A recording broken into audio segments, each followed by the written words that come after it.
Hari Om, welcome to Sumi's veg kitchen. இன்றைக்கி நம்ம பார்க்க போகிறது ஒரு 2 பேருக்கு 3 பேருக்கு ஆகிற மாதிரி உருளைக்கிழங்கு மசாலாங்க. இந்த உருளைக்கிழங்கு மசாலா நம்ம ஆம்வே குயின் பாத்திரம் இருக்குது இல்லைங்களா, அதை பாருங்கள். இந்த பாத்திரத்தில் நம்ம எண்ணெய் இல்லாமல் எப்படி செய்ய போகிறோன்றது பார்க்க போகிறோம்.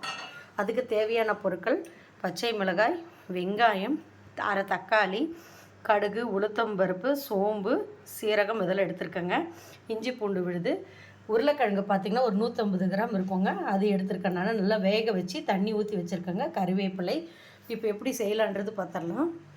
அதுக்கு முன்னாடி இது பாருங்கள், கடலை மாவு இருக்குது இல்லைங்களா, அது ஒரு அரை ஸ்பூன் போதுங்க. அரை ஸ்பூன் உங்களுக்கு தேவைன்னா இன்னும் கொஞ்சம் திக்காக எடுத்துருக்கேன். நான் ஒரு அரை ஸ்பூன் எடுத்துருக்கேன். அதை கரைச்சி வச்சுருக்கேன். பாருங்கள், எண்ணெய் வந்து நான் இவ்வளோ தான் விட்டுருக்கேன். இது பாருங்கள், சூடாயிருச்சு. நான் மீடியமில் வச்சுருக்காங்கண்ணா. நீங்கள் பாருங்கள், ஃப்ளேம் கூட பார்த்திங்கன்னா ஓரளவுக்கு மீடியம் சிம்மில் தான் இருக்குது. இப்போ பாருங்கள், இந்த ஸ்டேஜில் எண்ணெய் சூடான உடனே நம்ம இதெல்லாம் போட்டுடலாங்க. இப்போ நம்ம அதை போட்டு வறுக்கலாங்க. பாருங்கள், நல்லா ப்ரௌன் ஆயிடுச்சு. எண்ணெய் ஒரு போட்டு தான் விட்டேன். இப்போ நம்ம பச்சை மிளகா போட்டுடலாம். உங்களுக்கு கடுகு வெடிக்கிறது தெரியும். இப்போ வந்து வெங்காயம் சேர்த்துக்கலாம்.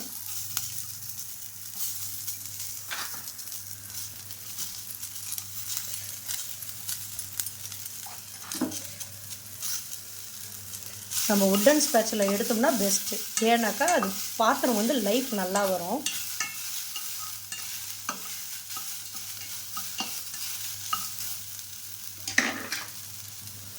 இப்போ நான் இது வந்து ஜஸ்ட்டு சும்மா அப்படி மூடி வைக்கிறேங்க. நான் மூடி வச்சு ஒரு 10-20 செகண்ட் விடலாம்.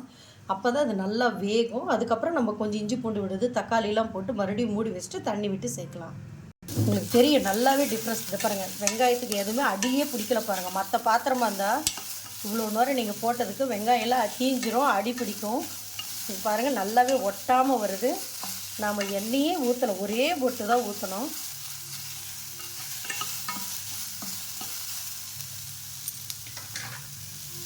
இந்த ஸ்டேஜில் நம்ம உப்பு கொஞ்சம் போட்டுக்கலாம்.